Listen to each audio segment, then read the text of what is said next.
তাদের মধ্যে অনেক দিন ধরে ডুয়েল চলছে।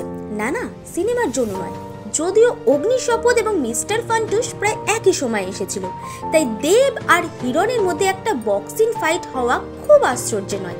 কিন্তু মনে মনে যাই হয়ে যাক, মুখে মুখে তারা তখন লড়াইতে নামেননি, কিন্তু এবার নামলেন কোনো সিনেমার জন্য নয়, ঘাটাল লোকসভা ভোটের প্রার্থী হিসেবে।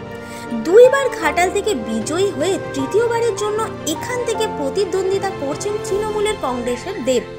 তারই বিরুদ্ধে খড়গপুরের বিধায়ক হিরণ দাঁড়িয়েছেন পদ্মফুলের হয়ে।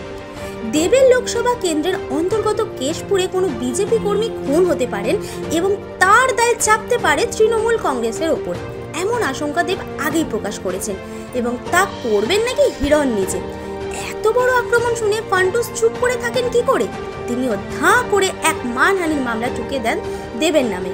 এই অবধি আমাদের জানা ছিল, কিন্তু এইবার দেবের হয়ে ব্যাট করতে নামলেন সরাসরি তার দলের সেনাপতি অভিষেক বন্দ্যোপাধ্যায়। অনেকেই ইতিমধ্যে জানেন অভিষেকের বারংবার অনুরোধে দেব এবার প্রার্থী হতে রাজি হয়েছে। সেই অভিষেক সরাসরি বলে দিলেন দেবের রাজনীতি করতে লাগে না, হিরণের ছবি চলে না বলে ওর রাজনীতি করার প্রয়োজন হয়। হিরণের ছবি দেবের থেকে ব্যবসার দিকে কিছুটা পিছিয়ে একথা বলে দেওয়ার প্রয়োজন পড়ে না, কিন্তু সম্পূর্ণ সিনে জগতের বাইরে একজন বিচার করে দেবেন কে বড় নায়ক কে ছোট। এটা কি খুব একটা গ্রহণযোগ্য, নাকি এখন সবটাই বিচার করা হয় রাজনীতির প্রাঙ্গণ থেকে? দেব বা হিরণের আর কতদিন রাজনীতির মধ্যে থাকা উচিত? এই বিভিন্ন প্রশ্ন আমরা তুলে রাখলাম টাইমলাইন ক্রিয়েশনের পক্ষ থেকে। উত্তর দেওয়ার দায় আমাদের না, উত্তর দিন আপনারা আমাদের মন্তব্যের বাক্সে। আপনার উত্তরের জন্য অধীর হয়ে বসে টাইমলাইন ক্রিয়েশন।